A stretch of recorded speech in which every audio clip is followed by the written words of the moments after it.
There was a huge debate recently about whether or not women in Britain should be allowed to wear not the chador or the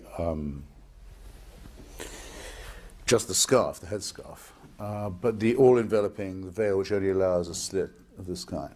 And well, we should allow it because it's Islamic, and because the Quran calls for women to cover their head. Now, the Quran doesn't call for women to cover their head. There's no such call in the Quran. There is probably only one society in the region, now that the Taliban has been removed, namely Saudi Arabia, which calls for women to have their faces covered. If you went out like that in Turkey or in Tunisia, for example, you would actually be arrested. You're not allowed to do it in Muslim societies of this kind. Yet in London, it's considered that the most extreme must be the norm, lest we be accused of being insensitive to Muslims. This is the way the ratchet gets turned.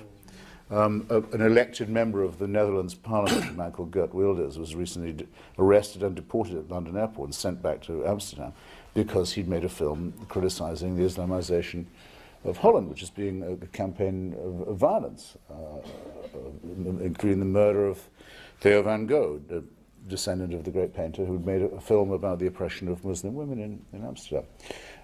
Our Archbishop of Canterbury, Dr. Rowan Williams, and he says that he thinks that the United Kingdom should have Sharia law for Muslims.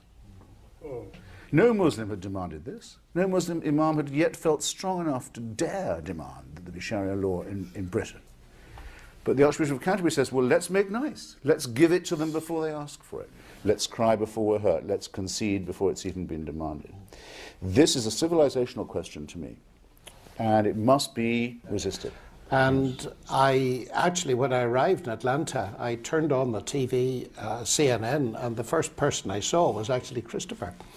And I was very alarmed, not at what he was saying, but at what he was speaking against, and that was the notion that there was a serious motion before the United Nations that saying anything critical of Islam would be criminalized.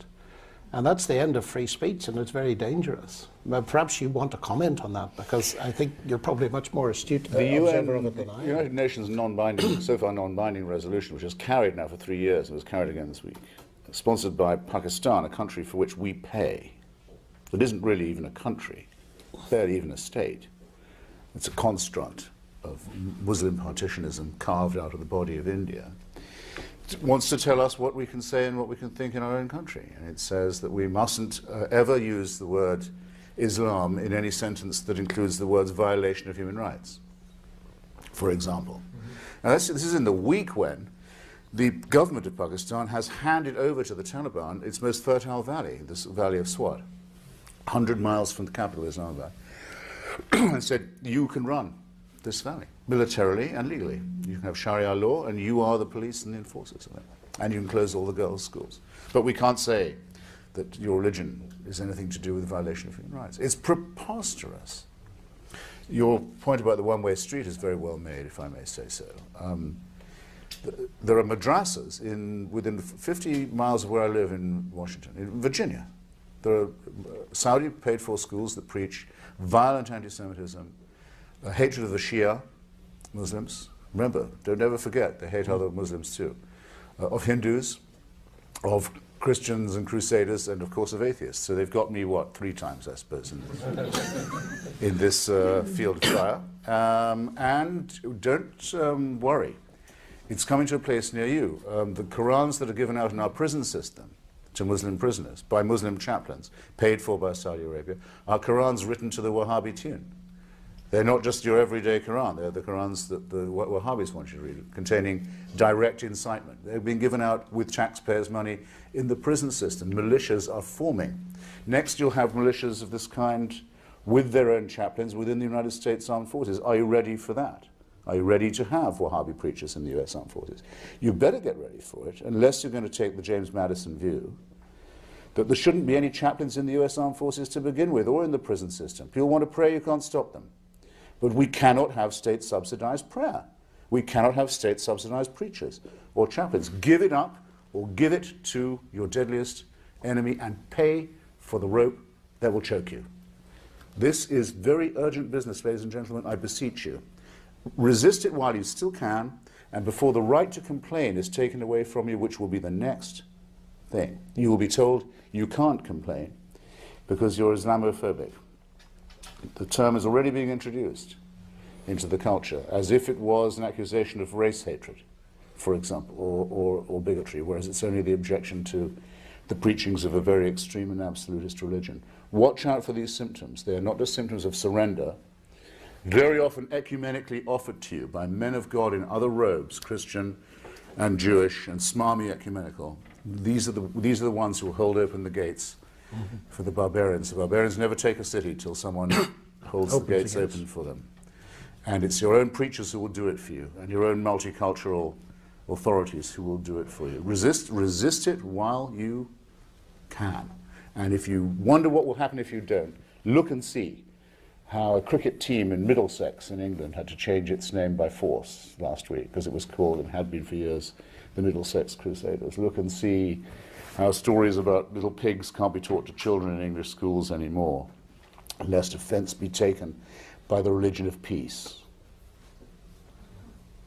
Resist it while you can. It's funny how the fish rots from the head. I mean, we mentioned the Archbishop of Canterbury caving in on Sharia. The Prince of Wales, the chinless, bat-eared elder son of Her Majesty the Queen, a man with no taste in women as far as I can see either. His whole job is waiting for his mother to die.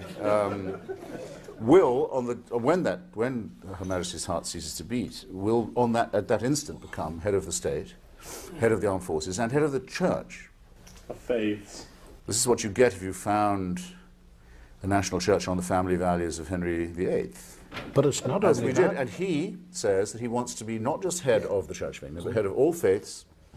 Country, and with King Fahd of Saudi Arabia has built a gigantic Wahhabi madrasa mosque in North London, where were housed the man in whose honour you have to take off your shoes every time you go to the airport, Richard Reed, well-known overnight guest there. There were housed four, I think, of the 9/11 hijackers. A pest house in the middle of London, paid for by Saudi money, and enjoying the patronage of His Royal Highness Prince Charles.